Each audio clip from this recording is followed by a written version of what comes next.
Bonjour les spé, nous nous retrouvons aujourd'hui pour notre premier tracé ensemble. On va chercher en fait dans le chapitre 14 à répondre à la question, rappelez-vous, la question D que vous deviez me rendre sur la feuille. Donc on va reprendre ensemble les hypothèses. Pour ce faire, je me suis munie d'une feuille à petits carreaux, de stylos de couleur, et j'ai repris ainsi les hypothèses. Je reprends la question. Sur une feuille de petits carreaux ou papier millimétré, construire à l'échelle 1/5 l'image de AB qui est de 10 cm à travers une lentille de distance focale 20 cm, ceci à 43 cm de la lentille. Alors déjà, on va se poser la question de l'échelle 1/5. Cette échelle 1/5, elle correspond au fait que je ne vais pas représenter les choses dans la réalité, c'est-à-dire que je ne vais pas aller chercher 43 cm, ma feuille est bien trop petite. Je vais donc chercher à représenter sur un schéma réduit au 5e. Donc les distances de la réalité sur le schéma vont être 5 fois plus petites.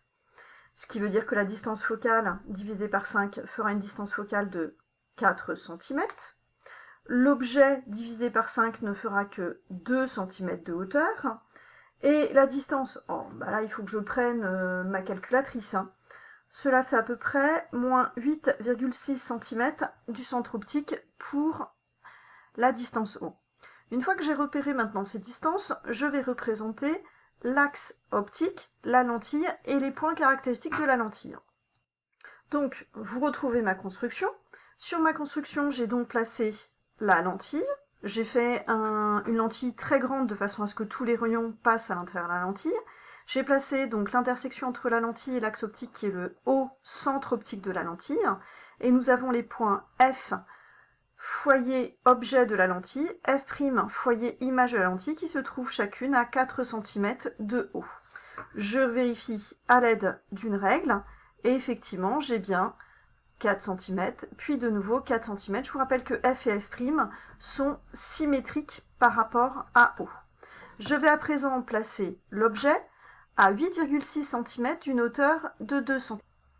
Voilà mon objet qui est placé. Donc je vous rappelle que OA est négatif car OA est une valeur algébrique. Le fait qu'elle soit négative, je vous rappelle que O représente l'origine du repère. Tout ce qui est placé à droite est positif, tout ce qui est placé à gauche est négatif. L'objet étant réel se trouve dans l'espace objet de la lentille, donc la distance OA sera effectivement une valeur négative. A moins 8,6, je replace la règle pour vérifier que je suis bien à 8,6 du centre optique de la lentille. Ensuite, A est toujours placé sur l'axe optique. B étant un point qui va se trouver à 10 cm de l'axe optique au-dessus, tout simplement parce que l'objet est droit ici. Nous allons donc chercher à tracer le point B'. Alors pourquoi on ne cherche pas à tracer le point A'? On sait que le point A' en fait va se trouver à l'intersection des rayons lumineux et de l'axe optique. Ce qui veut dire que A' en fin de compte va être sur cet axe-là. Donc il y a assez peu d'intérêt à aller le chercher. On va donc chercher B' qui est l'image du point objet, qui va se trouver donc à peu près dans cette zone-là. Maintenant, en ayant trouvé B', l'objet étant perpendiculaire à l'axe optique, on va avoir un objet qui sera perpendiculaire. Donc une fois qu'on a B', il sera simple de trouver A', puisqu'on cherchera l'axe perpendiculaire effectivement à l'axe optique. Donc je vous rappelle, pour tracer une image, il va falloir choisir 3 rayons que nous avons travaillé en classe la semaine dernière. Le premier rayon, prenons le premier rayon, celui qui n'est pas dévié. Allez, rappelez-vous, il passe par quel point? Bon, je vous laisse sortir votre cours et le relire. Donc je cherche à tracer le rayon qui part de B et qui passe par O. Ce rayon de B qui passe par O, oui, rappelez-vous, il n'est pas dévié, donc je le prolonge après la lentille. Pour indiquer effectivement le sens de propagation de la lumière, je place des flèches sur mon axe. J'ai placé le premier rayon, mais ce premier rayon me donne aucun point d'intersection. Pour trouver en fait B', il va falloir que je fasse au moins 2 rayons. Le deuxième rayon, je vais prendre parallèle à l'axe optique. Donc je prends le rayon issu de B, parallèle à l'axe optique. Il touche alors la lentille. Mais une fois qu'il a touché la lentille, il passe par quel point? Oui, rappelez-vous, il passe par le point F'. Hop là. Donc là, il est important de faire un tracé précis. Ici. Et nous voyons que ces deux rayons sont séquents au point qu'on appellera B'. Alors, juste pour confirmer le tracé, je vais tracer le troisième rayon, mais on va dire que le troisième rayon me permet simplement de compléter ma construction. Généralement, on vous demande de tracer les 3 rayons. Après, des fois, par manque de temps, on n'en trace que 2. Alors, j'ai ma règle qui se prend dans le papier. Hop là. Je place le point, le segment de droite qui passe, qui fait BF.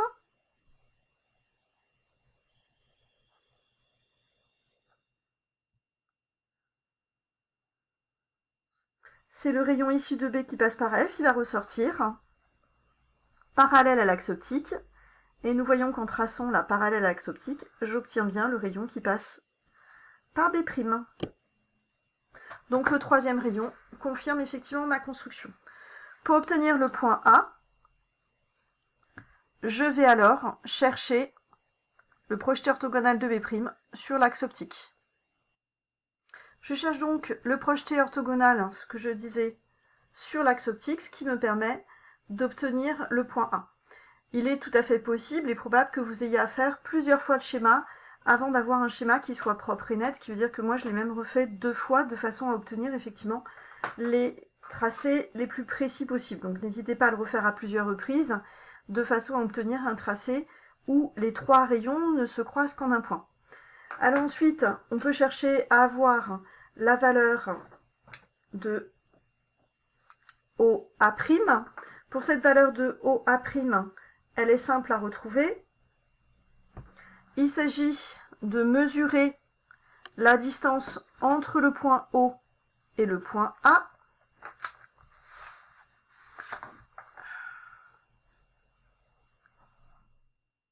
7,5 cm.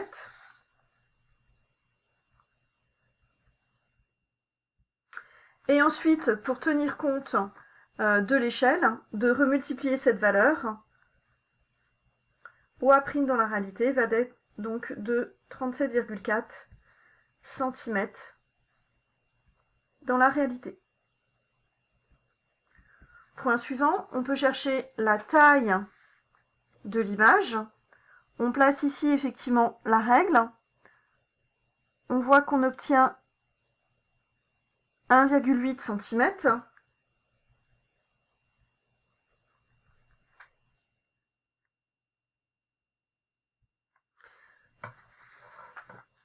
Ici. Et je prends ma calculatrice pour voir à quelle valeur on obtient. J'ai pris donc ma calculatrice pour retrouver les valeurs. J'avais donc moins 1,8 cm pour la taille de l'image, et multiplié par 5, ça fait moins 9 cm. Ensuite, je peux retrouver la valeur de la formule du grandissement. Le grandissement est égal au rapport des mesures algébriques. Ça veut dire la mesure algébrique A'B' sur la mesure algébrique de AB. J'ai donc moins 9 sur plus 10. Moins 9 sur plus 10, ça fait moins 0,9.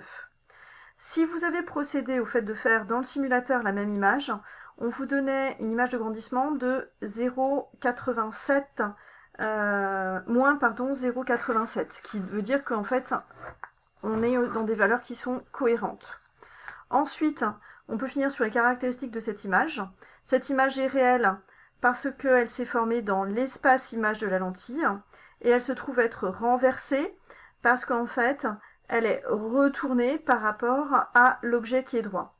Et on peut dire aussi qu'elle est plus petite, puisqu'on a une valeur qui est inférieure à 1.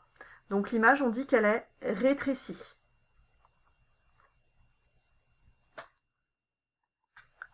Ici.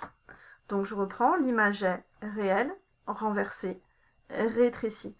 Renversée est liée au signe, rétrécie est liée à la valeur qui reste inférieure à 1. Voilà ce qui complète effectivement la correction que vous aurez d'autre part en format papier sur le cahier texte. Merci l'ESP. Ah, la partie C, c'est pour la semaine prochaine. Au revoir.